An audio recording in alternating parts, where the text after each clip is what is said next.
5/5/2025 રોજ મોટી દુકાની ગામે અચાનક વાવાઝોડું 6 થી 7 વાગ્યાના સમયની અંદર આવ્યું. એમાં ખેતરથી રાહુલભાઈ નારાયણભાઈ ખેતરથી ગોતું લઈને આવતા હતા. તે સમયે પોતાનો જીવ બચાવવાના ભાગ કરતાં લીમડાની ડાર ઉપર પડી અને ઈજાઓ એને પહોંચી છે. તો માથાના ભાગે અને છાતીની અંદર એમને વાગેલું છે. તો આ એમના મોટી મમ્મી એ અને બીજો એક છોકરો રણજીતભાઈનો એમ ત્રણેય જણ ખેતરથી ગોતું લઈને આવતો હતો અને અચાનક વાવાઝોડું જબરજસ્ત આવ્યું.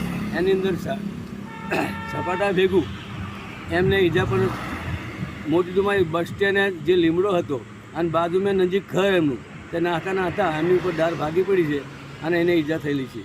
તો આ મોટી દુમાલી ગામના રાઠવા વિઠ્ઠલભાઈ પુણ્યભાઈએ જે જોઈનું અને લોકો જણાવ્યું એ પ્રમાણે કઈ સ્થળ પર જઈને પંક્યાસ કરીને અમે આ એક ઇન્ટરવ્યૂ આપ્યું છે. હાલ એને વડોદરા રિફર કરેલ છે. વડોદરા દવાખાનામાં એસએજીમાં દાખલ કરેલો છે.